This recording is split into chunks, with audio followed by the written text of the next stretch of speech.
Chris Cuomo here with the one and only Marshall Goldsmith again. It's great to be with you.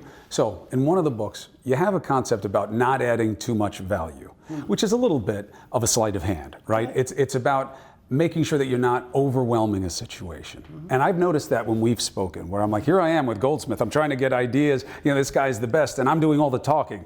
How do you deal with leaders in terms of not adding too much value, but getting so much more out of them?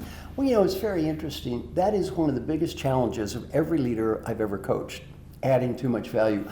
You're one of the world's great interviewers, and one of the things I love about what you do is you don't make it all about you. You try to make it more about them.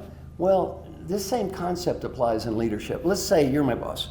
I'm young, enthusiastic, motivated. I come to you with a great idea. You think it's a great idea. Rather than just saying great idea, our natural tendency is to say, oh, that's a nice idea. Why don't you add this to it? Well, the problem is the quality of the idea may go up 5%. My commitment to execute may go down 50%. It's no longer my idea, boss. Now it's your idea.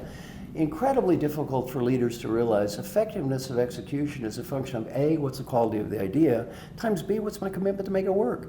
We get so wrapped up trying to improve the quality this much, we damage the commitment that much. Well, very important. One of my great coaching clients is a man named J.P. Garnier. J.P. was the CEO of GlaxoSmithKline, retired a few years ago. I asked J.P., what'd you learn about leadership as the CEO of GlaxoSmithKline? He said, I've learned a very hard lesson, and every time people get promoted in life, this lesson becomes more real. He said, my suggestions become orders.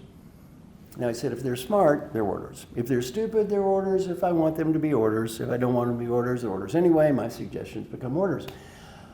For 9 years, I trained the admirals of the United States Navy.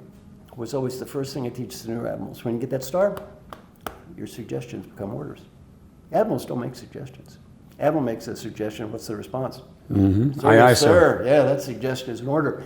I asked JP, what'd you learn from me when I was your coach that helped you the most? He said, you taught me one lesson, helped me be a better leader and have a happier life. I said, what was it? He said, before I speak, just stop and breathe and ask, is it worth it?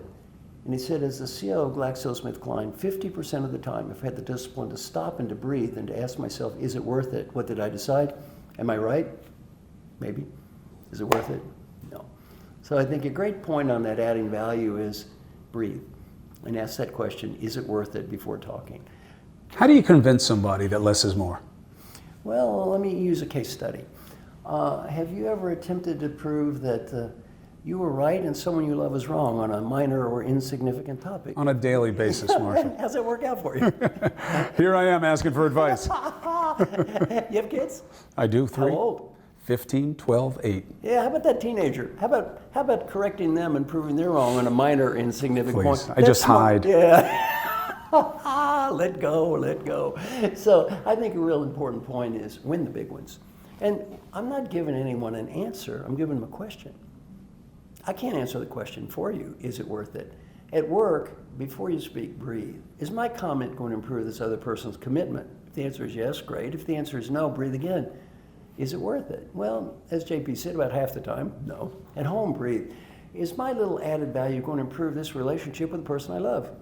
If the answer is yes, fine. If the answer is no, is it worth it? If you have to ask at work about half the time, it's not worth it. If you have to ask at home, it is almost never worth it. Those are great cues. Hard to put in practice, but it's the right way to go. Thank you.